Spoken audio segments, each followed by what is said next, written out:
Tale of two halves. Your team gets outshot 6-3 in the first half, much more even in the second half. What adjustments were made?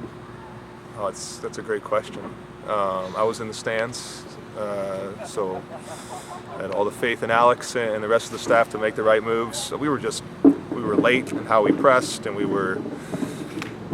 guys weren't getting on the ball in the midfield, and it wasn't enough work to come and get it, and we were too hell-bent on playing out, and it just wasn't a good first half.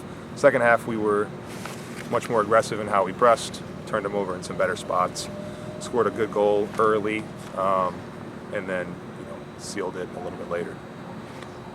Temple has a midfielder, Sanchez, who came in leading the conference in shots. Right. How much of a focus was he in terms of your defensive game plan? He makes him go. I mean, he's a good player. I mean, he's one of the better strikers in the league. He does a good job coming off the front line into deep spots, and he was a key of how we wanted to deal with how they played. We thought the tactical matchup of him dipping deep in the midfield, either being picked up by our holding midfielder or our center back chasing him in there, depending on what starting position he took, was going to be one of the key focuses of the match. And I thought we did a decent job with them. I thought Jacob Speed was fantastic, and John Lujano was, like always, very good. You found out middle of the first half that Connecticut had beaten South Florida. So at that point, you had the conference championship won. Right. Were you concerned at all about your team taking a deep breath, taking the foot off the gas? No, I think it was better. I think we were better when Coach Aldaz told them at halftime that they were the champions. I think they had nothing to hold back for, to go out and win a game at home. I think it was a relief. I think, though we've come a long way, we're still a bit young and can be a bit naive and immature at times. And that relief of knowing that they were the champions before the game was done took the weight off their shoulders, and they went about just playing in the second half and had enough to win the game. In your last game at South Florida, Stanton Garcia got clobbered in overtime. A little bit of poetic justice that he ends up getting the game-winning and essentially conference-winning goal tonight?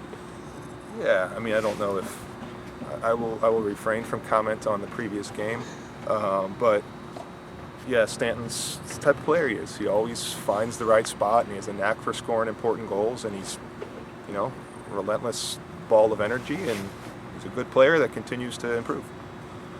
When you played here, SMU won 4 conference championships. Now in your first year as head coach, you win another conference championship. How is it different for you as a coach compared to when you were here as a player?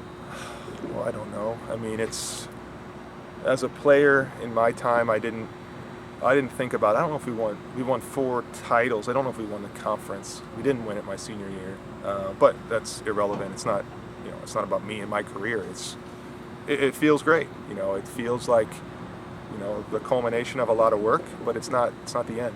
I told the boys, this is one peak in the giant mountain we're trying to climb. So winning the conference is not the end of the season for them, and the goal is not winning conference. The goal is greater than that. That's one of the things on the board we put every year, and they have ticked that off. Now it's enjoy themselves and be with their friends and enjoy it tonight with their families, and we'll get back to work early next week.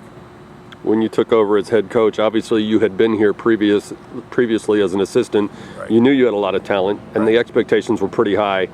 Any surprise at all that you're standing here as a champion in your first season as the head coach? I mean, I'd be lying if I said that I walked into the job saying we're going to win the league the first year.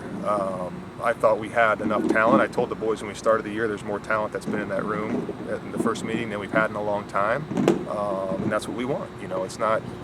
Ultimately it's about talent acquisition and development of players and young men, and I think we have enough to be very good, and we will continue to add to that and hopefully continue to improve. But winning the league was something we always tried to do.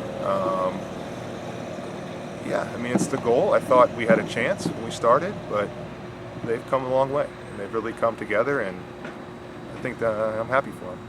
You're from St. Louis. You're used to cold weather, but how did that ice bath feel when the players dumped the cooler over you? It was nice. It's nice when and ultimately, I always tell them, it's not about me, it's not about the staff, it's about them and what they do and how they perform and continue to improve. But it's nice when they recognize you as well. And they've put a lot of work in, and the ice bath probably belonged to the whole staff. It didn't belong to me. You know, the work that Alex and Dustin and Brett and Joe and Marcus and even, you know, Brody's a student coach. The work that those guys do, I do the interviews, but they do a hell of a lot of work for us, and they're very good at their job, and I'm going to owe them a nice dinner tonight.